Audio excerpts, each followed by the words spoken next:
Magandang araw sa lahat. Ang kwentong ito ay katang-isip lamang at bawang walang katotohanan.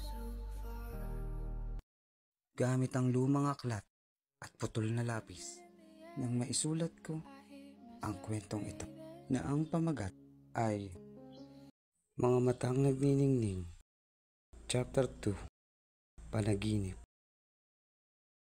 Magkasama tayo habang naglalakbay at hawak-hawak ko ang iyong mga kamay.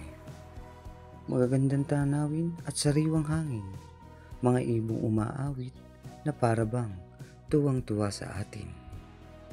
Sa bawat pagtitig sa iyong mga ngiti, tila ang saya ng aking daigdig.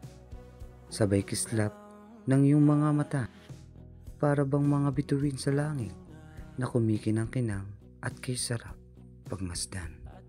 Sa bawat saya, may kaakibat na kalungkutan at ang ating liwanag ay unti-unting binabalot ng kadiliman. Ayaw kong bitawan ang iyong mga kamay, pero tila may kung ano na humihila sa iyo. At habang patuloy kang papalayo, siya naman bilis ng aking pagtakbo. Maabutan ka lang, aking sinta. Habang tumatagal, hindi na kita matanaw at sa aking pagsigaw ng iyong pangalan.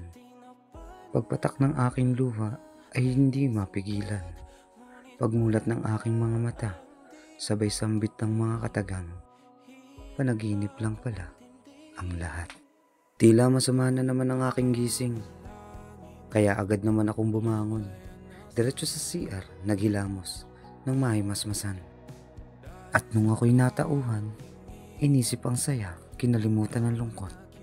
Sabay labas ng bahay, nang may kasamang mga ngiti. Hanggang ngayon, iniisip pa din kung paano kita kakausapin at ipagtatapat ang aking nararamdaman.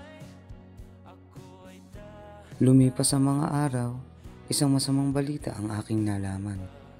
Ikaw pala ay paalis na at makikipagsapalaran sa ibang bayan. Lalo na akong pinanghinaan ng loob. Nagdadalawang isip na wag nang ituloy.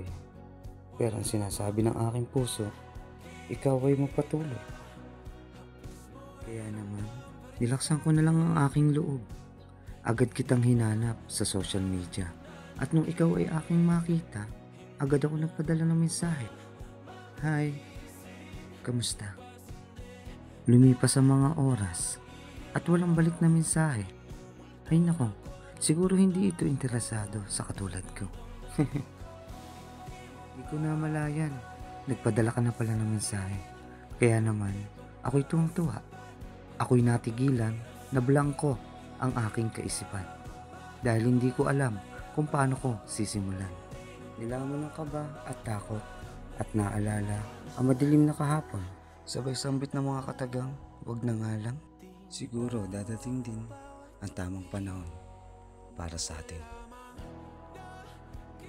At bago ko tapusin ang kwentong ito, nais ko munang pasalamatan ang mga taong ito.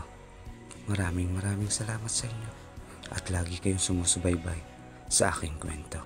DJ23 at your service. Thank you.